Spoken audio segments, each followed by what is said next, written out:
Hi friends, it's Lauren Taylor. Thank you for joining me back in my craft room today. I have a fall themed card. I really wanted to use the sentiment "It's time for sweater weather" from the Grateful Gnomes stamp set, and I thought it would be kind of fun to put this turkey from the Turkey Time die set in a sweater. So I brought in a couple of smooth cardstock and pattern paper that I thought would go really well with a fall themed card. I will grab a few more dies as I go along, but I started off with die cutting the pieces of my turkey, and I wanted to show how I put it together so it looks like it's wearing a cute little green striped sweater. I die cut the eye pieces out of some white cardstock, so I just use a black marker to color in the little black dots of the eyes. And then I'm going to glue them together because when my hands get inky, I tend to get ink everywhere, and I thought I better glue the white pieces together first. So I'm just adding a little bit of glue using a fine point tip onto the white parts of the eyes, and then using my little jewel picker tool to pick up the black parts of the eyes and glue them onto the white parts. And I'm gluing them so they're centered along the, I was going to say x-axis, but horizontally, and then they're a little more towards the bottom vertically, so it looks like the eyes are like it's looking out of more of the bottom of the eyes. I followed the guideline pretty much on the back of the die set for assembling this little turkey together. So now I want to add a little bit of ink blending to my cardstock pieces. Now it would look perfect just as is, but I like adding a little bit of dimension to my die cut images, whether that be with a marker or some ink. So I'm going to be using some dye-based inks to add my color with Distress inks. I put my turkey body and its wings onto a piece of mint tape, and I did the legs as well, as those were smaller pieces. I didn't want them to get lost while I was trying to ink blend. And I'm starting with Distress ink in Rustic Wilderness and adding that with one of my little brushes around the pieces that will be the sweater. I'm using Wild Honey for the little turkey's legs and ground espresso for the turkey wings and turkey body. I'm also only going to do around the neck of the turkey body because a lot of it will be covered up with my little green sweater. So I just wanted to add a little bit of dimension where the neck is. For my other two pieces, I decided to bring in my paper pouncers from Picket Fence, and I'm using Lumberjack Plaid to ink up the red feathers, and then I brought back in that Wild Honey again for my yellow feathers. So I added a lot of ink to the feathers that were towards the bottom of the feather sets, but only went a little bit up for the other feathers. After my inking is all done, I can start with assembling my card, or my turkey for my card. I was debating back and forth about using the shadow die in order to glue everything together. I had an idea for the layout in my head, and it wasn't going to include the shadow die, but I just wasn't sure. So I wanted to make sure I glued it together so that it could fit on the shadow die if I chose to end up die cutting it out. So for the meantime, I just have the die upside down on my craft mat because it's pretty much symmetrical. So if I do die cut it out, I know that I can center it just as easily on the background. But sneak peek, I do not end up cutting it, so this was kind of a waste of time. But you can follow along if you're not sure and you just want to be able to put it together just as the die is intended. But anyway, so I have my little feet and I glued it to the body of the turkey, and I thought this actually looked really cute. It looked like an egg with little feet sticking out, which would be so cute for Easter, so I'm keeping that in mind for when it comes to spring. And the last little pieces to fit together, so I had the two feathers layered together using the die as a helpful guide, the feet and the body, and now I'm adding the two side wings. So again, just centering it inside the die and then gluing down those pieces to fit. So if I was going to cut out the shadow, it would end up fitting just fine. So once I have the wings, I just have to glue them on to the feathers. So I'm adding a little bit of glue to those, again lining it up inside the die, and then I'll line up the feet at the bottom and the wings on the sides and glue it down. And I really recommend using liquid glue for this because it does give you a chance to kind of wiggle things around until you're happy with how it looks. Now I'm just going to glue on the rest of the pieces of the turkey that don't affect the actual shape of the turkey, like its neck and head. So gluing that down. And I'm just going to do my best to center that to the feather in the middle as well as the feet on the bottom. And then I will glue on his front part of his sweater. I decided to use green as the sweater as I thought it just went really well with the red and yellow, but I will say I kind of wish I would have picked more of a blue sweater just because I was really feeling the blue vibes of the cozy pattern paper when I was trying to create my layout and narrowing down my pattern paper choices, and I just had a hard time finding one that I really liked. But I really love how this card turned out. It just took me the next day to look at it and see that it actually is pretty darn cute. But if I make this again, I'm going to use more blues because I just think the blues would be so pretty. Maybe I'll use warmer tones, or not warmer, cooler tones for the feathers as well. But overall, I think this is going to be a really cute Thanksgiving card. Once I get my head and the sweater, I also glued on a little tiny extra piece I die cut out of the opposite side of the green striped pattern paper. It's a darker green pattern, so like the neck of the sweater was a little bit darker.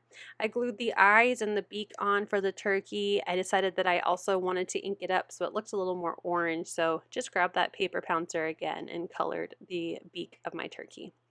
I picked up my whole mess from all that inking and assembling, and now I'm going to work on creating the rest of my elements for my card. I know I wanted it to make a shaped card, so I'm grabbing the second largest of the nested arches as well as the second largest of the nested circles, and as you can see, that fits nicely inside the top part of the arch. I'm going to stamp my sentiment at the bottom of my pattern paper, and then I also wanted to die cut the word yay using the hooray die set. I'm going to use the V here just to help me with placement to see if it was going to work out how I pictured in my head, and it looks pretty cool, so I'm going to go with it. I wasn't sure if I was going to use the large or the small letters, and I really like that the large letters fit so perfectly. I'm also taking out the largest of the nested arch dies because that's what I'm going to make my card base out of. So let me get a little situated here. I'm loving these trays from scrapbook.com, and I'm going to use my brand new Sizzix scoring board and trimmer tool. I'm going to cut my paper down to 4¼ by 11. 4¼ by 11.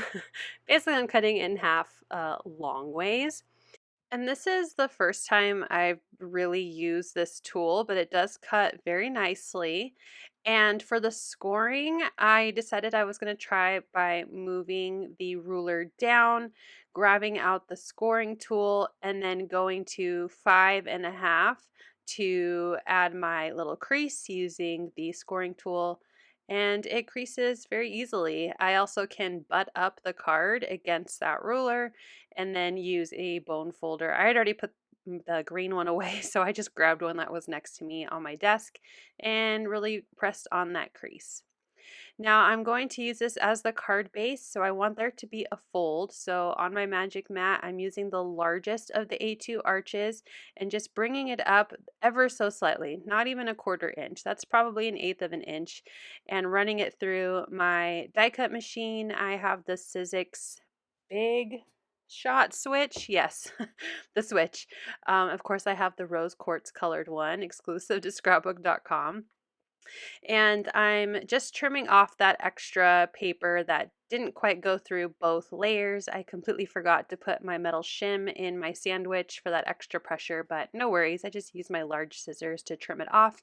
And it's on the inside of the card, and I'm going to cover the front panel anyway, so it really doesn't make, it's not really a big deal to just trim off the excess. I went through my paper. Again, I'm using my Harvest 6x8 and the Cozy pattern paper for these cards, and I really liked this heart pattern. I thought it had the best tie-ins with the feathers of my turkey, and I really liked that kind of soft mint blue color. And again, this is why I wish I would have gone with a blue sweater for my turkey, but we're rolling with it, and I still think overall it looks great. I'm going to add a circle, and I was going back and forth about what color to make my circle, but none of the paper from the Harvest collection just really felt like it tied in with the hearts of this pattern paper and with my turkey. Like it was too contrasting of color. So I decided to have a little fun then with my yay sentiment. So I picked out this orange kind of polka dot pattern, and I'm going to die cut the word yay out of it, and I flipped it over to the kind of rust red color on the back side and die cut the word yay out of that as well, so I can create a little bit of a shadow when it's time to glue them together. So I was still really drawn to that blue color on my heart pattern, so I thought I would bring it in as distressing around the edge of my white circle. And this is what my turkey is going to sit on. And I first brought out weathered wood, but it was a little too gray, so I brought out speckled egg, which I think is a color I should have gone with in the first place. But I didn't really want to cut out another circle, so I'm just blending it right on top of that weathered wood, and it creates a nice, pretty, soft bluish gray color. So it doesn't match exactly with the blue hearts. I think the speckled egg by itself would have been better, but it just brings in some of that blue I was wanting without it being, completely blue and look kind of weird behind my turkey. So this is exactly, it made me happy, basically, is what I'm trying to say. I liked how I could tie in that blue. And then I also wanted to bring in some more gold, so I brought in my Starry Colors watercolor set, and I used the more red gold in that set of 6 and splattered it all over my heart and my circles. And I'm going to set those aside to dry and start with gluing my sentiment together. So again, I'm using the polka dotted letters, and I'm just adding some glue behind those polka dotted letters, and I'm going to line it up with the red letter. I almost said the red Y, but the red letter, the Y's for the Y's and the A's for the A's go together. And I just scooched it over to the right. Normally I do a drop shadow, so like to the right and down, but the way the Y was cut, you couldn't really see the drop shadow on the left part of the Y, so I just did it to the right. My background was pretty much dry by then, so I'm just adding some wet glue behind that arch and gluing it to the center of my card front. Again, my card front is the A2, so the big arch, and then my heart background is the second largest. And this is when I realized I forgot to stamp my sweater weather sentiment, and I wasn't sure how it was going to stamp on top of my pattern background with the gold, but I thought let's be daring and we'll see how it turns out. I'm grabbing my Misty again in rose quartz, exclusive to scrapbook.com, and it will be here literally any day now, so I put it down in my description as part of my supply list so you can add it to your notify me when it comes in stock. I have the inside scoop that it is coming literally days away, so it's going to be here really soon. And I decided to use Pinecone VersaFine ink because I wanted that brown, and I thought it stamped really well on top of my busy background. You can still read it, so I'm pretty happy that it turned out this way because I was trying to think of what my backup plan was going to be, but I didn't need it. You could still see that it says it's time for sweater weather, and I love that the gold still kind of shines through the sentiment, so I still have lots of shine and glitter on the bottom part of that card. I'm gluing down my circle now, and I'm using some foam adhesive, and I'm doing my best to line it in the circle part of the arch. So I turned it upside down so I could make sure it looked pretty even around the whole curve. And then I want to add my yay sentiment to fit on top of the circle and go right to the top of my sentiment. So since my circle is popped up, I know I need some foam adhesive at the bottom of my letters, and then I just use some liquid glue for the tops of my letters, and using my grid here to help me get this A as centered as possible, and then I'll glue the Y's around it just the same. Now, part of the Y's do hang off the edge of the circle, so I have some foam adhesive on the bottom, and then using one of these 1/8 of an inch strips from scrapbook.com to just go along the edge where it will touch the heart background instead of the circle die cut that's popped up. And I do the same thing for the other Y, just reversed. So now that my sentiment is complete and on my card, we're going to add my turkey. And I was originally thinking of just gluing it straight down, but I love my dimensions, so we're going to make it a little thicker, and we're going to add some foam adhesive behind the turkey. I'm going to completely cover it with all different sizes of foam adhesive. I love that scrapbook.com has so many to choose from. And then lining this up to be as centered as I can in that circle and on top of the A. And then I didn't want my poor little turkey's feet to get caught on anything and rip, so I just went ahead and glued them directly to the A. Now I can glue my card front to my card base. I kind of didn't think this through, that I didn't need glue at the very top of my arch, so gluey fingers it is. I just wiped it off, and then I am gluing it to my card base. And I thought that that would be it, but I just felt like my turkey needed some highlights, so I'm grabbing a jelly pen that is a white ink gel pen and adding some highlights all around my turkey, giving him cute little cheeks, and then I decided to add some highlights to my letters as well to make them look a little shiny. And that will finish off my yay, it's time for sweater weather, sweater wearing turkey card. I hope you enjoyed this fun tutorial and that you play around with your turkey die cuts as well, and mixing and matching die cuts and stamps for fun, unique sentiments. And let me know in the comments what color sweater you would put on your die cut turkey. Thank you so much for watching. I hope you'll click like, and if you're new here, I hope you'll subscribe and come back. As always, you can find everything I use down below in the description box. Thank you and have a wonderful day. Bye!